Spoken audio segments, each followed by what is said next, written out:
Braquicefálicos nunca são considerados asa 1?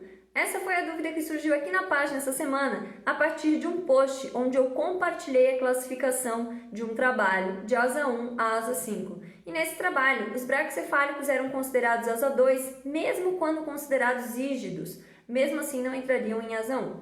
Bem, por que isso acontece? Algumas dúvidas que surgiram via direct foi quais são os reais riscos relacionados aos braquicefálicos, quais cuidados a gente tem que ter na hora de manejar esse paciente para uma anestesia, para uma sedação, enfim, para qualquer situação que surgir na nossa clínica. Bem, primeiro a gente tem que lembrar da síndrome do braquicefálico, que vem sendo tão batida ultimamente nas redes sociais e também na rotina. O que é essa síndrome? São animais que acabam apresentando estenose de narina, prolongamento de palato, hipoplasia de traqueia. Além disso, acabam apresentando uma menor complacência torácica, que acaba piorando, dificultando a sua respiração. Por terem síndrome do braquicefálico, muitas vezes são obesos, principalmente os bulldogs inglês, francês, pug. Por quê? Não respira direito, se torna sedentário, acaba engordando, piora a respiração e assim por diante, né? Num ciclo que acaba sendo cada vez pior.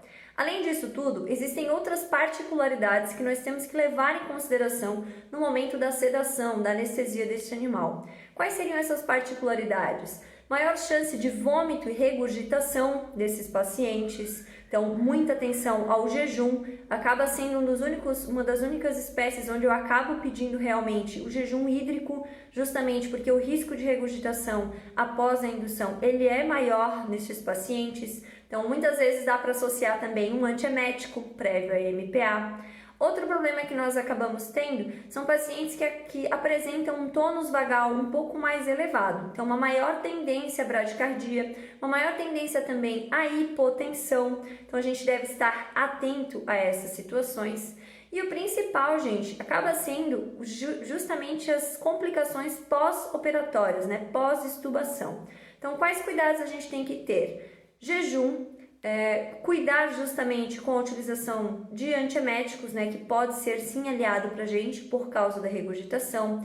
Nós podemos ter aqui a utilização da indução também com a ketamina, que por ser um broncodilatador auxilia também nesses pacientes que já têm uma síndrome obstrutiva das vias aéreas, reduzindo também a necessidade de propofol, já que esses pacientes tendem a apresentar uma maior tendência, né, à hipotensão, então evitar um pouco o propofol, a utilização da ketamina como coindutor pode ser auxiliado.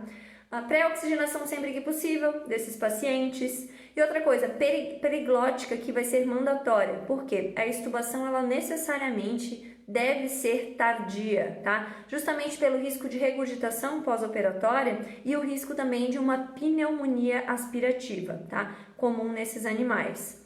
Outros pontos que a gente pode estar cuidando é o manejo transoperatório com monitoração da pressão, obviamente que para todos os animais, mas também a utilização da ventilação mecânica. Por quê? Por terem uma menor complacência torácica, muitas vezes o tórax muito largo, eles já não ventilam bem. Então não respira bem e não ventila bem também, né?